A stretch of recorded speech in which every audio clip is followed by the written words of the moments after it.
Pembacaan dari kitab Yesaya. Aku ini hamba Tuhan Allahmu. Aku memegang tangan kananmu dan berkata kepadamu, janganlah takut. Akulah yang menolong engkau. Janganlah takut, hai si cacing Yakub, hai si ulat Israel. Akulah yang menolong engkau, demikianlah sabda Tuhan. Dan yang menebus engkau ialah yang Maha Kudus Allah Israel. Sesungguhnya aku membuat engkau menjadi papan pengirik yang tajam dan baru dengan gigi 2 jajar. Engkau akan mengirik gunung-gunung dan menghancurkannya. Bukit-bukit pun akan kau buat seperti sekam. Engkau akan menampi mereka, lalu angin menerbangkan mereka, dan badai akan menyerahkan mereka. Tetapi engkau akan bersorak-sorai dalam Tuhan dan bermegah dalam Yang Maha Kudus Allah Israel. Orang-orang sengsara dan orang-orang miskin sedang mencari air, tetapi tidak ada, lidah mereka kering kehausan. Tetapi aku Tuhan akan menjawab mereka, dan sebagai Allah orang Israel, aku tidak akan meninggalkan mereka. Aku akan membuat sungai-sungai memancar di atas bukit-bukit yang gundul, dan membuat mata air membual di tengah-tengah dataran. Aku akan membuat padang gurun menjadi telaga, dan memancarkan air dari tanah kering. Aku akan menanam pohon ara di padang gurun, pohon penaga, pohon murad, dan pohon minyak. Aku akan menumbuhkan pohon sanobar di padang belantara, dan pohon berangan serta cemara di sampingnya, supaya semua orang melihat dan mengetahui, memperhatikan dan memahami bahwa tangan Tuhanlah yang membuat semuanya itu, dan Yang Maha Kudus Allah Israel yang menciptakannya. Demikianlah sabda Tuhan. Syukur kepada Allah. Tuhan bersamamu dan bersamamu.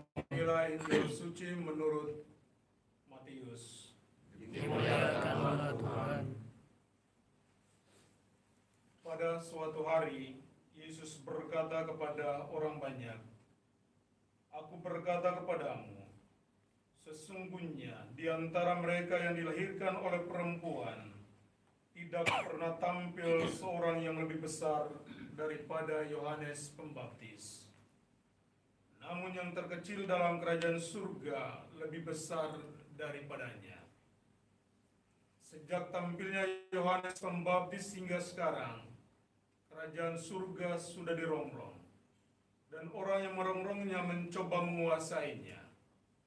Sebab semua kitab para nabi dan kitab Taurat bernubuat hingga tampilnya Yohanes. Dan jika kalian mau menerimanya, Yohanes itulah Elia yang akan datang itu. Barang siapa bertelinga, hendaklah ia mendengar. Demikianlah sabda Tuhan. Terpujilah Kristus.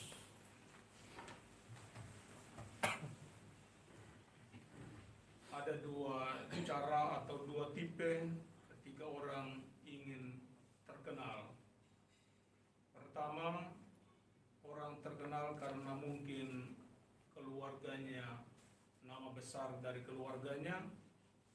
Tapi yang kedua adalah orang terkenal juga karena karya-karya atau perbuatannya. Yesus memuji Yohanes Pembaptis dalam Injil hari ini bukan karena kedekatannya sebagai saudara, tetapi karena karya-karya besar yang dilakukan oleh Yohanes Pembaptis untuk mempersiapkan datangnya Tuhan.